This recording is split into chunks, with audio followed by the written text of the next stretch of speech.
I'm going to be demonstrating the side plank and the plank test. To begin the test, for the side plank, you want to start off on your side with your arm firmly on the ground, hand over it, and hold the plank like this. Hold this for about 30 seconds, but you don't want to dip. As soon as you dip, test is over.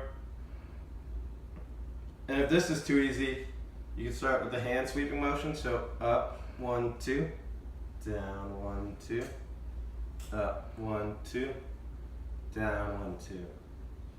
And if that's too easy, you can start with the leg. So move your leg out and then up, 1, 2, down, 1, 2.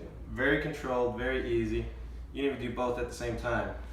Up, 1, 2, down, 1, 2. All these for 30 seconds and keeping a tight core, no sagging, no leaning, no crunching in, no leaning back, no compensation, just keeping your core tight and just freely moving. The next test is a regular plank test. So you want to start with your forearms firmly on the ground and your back flat like a table. You want to hold this for about 30 seconds with no sagging, no leaning to one side, no anything. You just want to keep your core tight, back straight. And if this is too easy, you could start by moving your legs out. 1, 2, 1, 2, 1, 2, 1, 2. Do that for 30 seconds. Or you could move your arms forward. So 1, 2, 1, 2, 1, 2. Keeping your back flat, core tight, no leaning, no sagging. And that is the plank test. The next test is the single leg stance test and the single leg squat test. To begin, you want to put your hands on your hips and lift your knee about waist high. And to begin the test, you want to hold it for 20 seconds with no leaning, making sure their knee doesn't go in, out. There's no compensating in the hips or anywhere else. Just hold it for 20 seconds. But you also want them to get it from all directions. So from the side, make sure they hold it, make sure their ankles are straight, knees are straight, toes aren't like all the way curled in. Hold it, and you want to get it from the back to make sure their leg is still straight, their ankles are lining up, and that there's no dip in the hip, there's no leaning, there's no compensation anywhere. After that, you want to do the single leg squat test. Start the same way, knee up, make sure there's no compensation. Alright, well then you're going to look for if their knee goes in, which is valgus, which means a tight VMO, and a weak vastus lateralis. Or the knee will go out, which means a tight vastus lateralis and a weak VMO.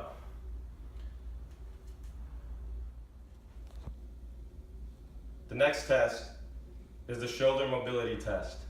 For the shoulder mobility test, you want to start off with your client putting their hand out, and you want to measure the length of their hand.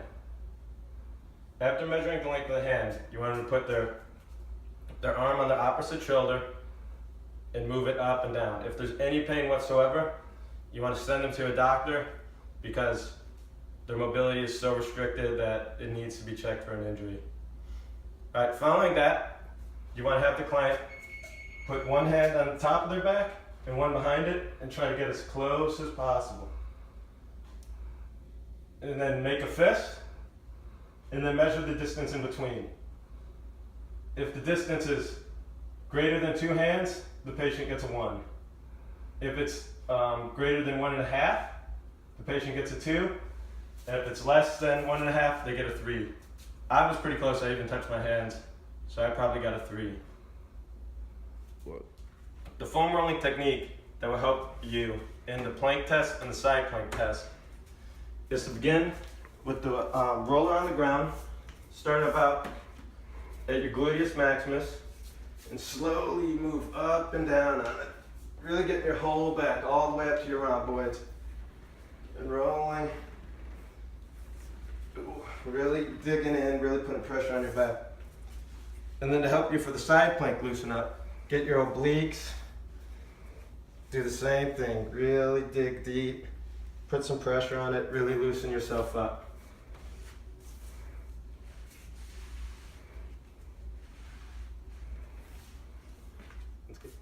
The next foam rolling technique I'm going to show you is for the single leg stand test and the squat test.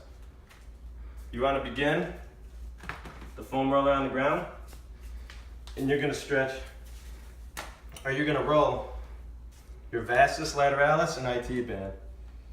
So really dig deep, put the pressure on there, because this is a muscle that gets tight really easy. Just work up and down. Get your hamstrings.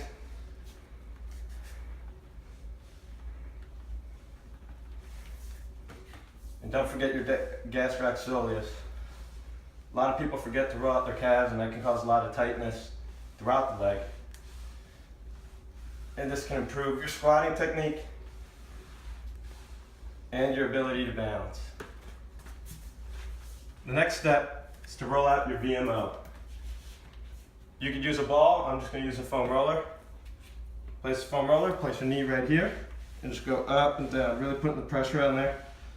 Focus on your VMO, the big teardrop muscle. Really loosening it up, which can help if you have valgus.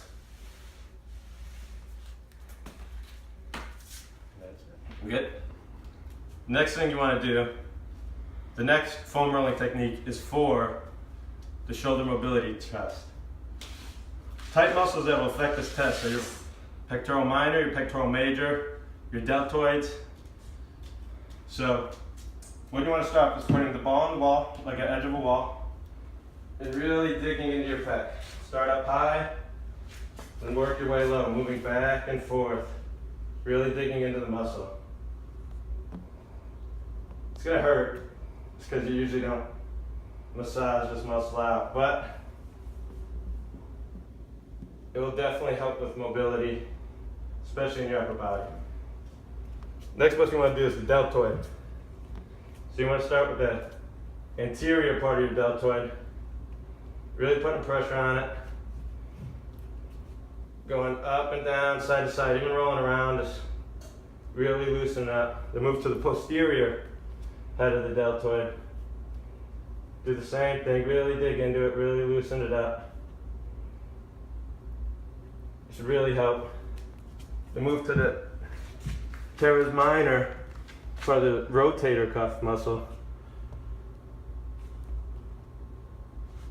And do the same thing, up and down, really loosening up. This can really help in mobility.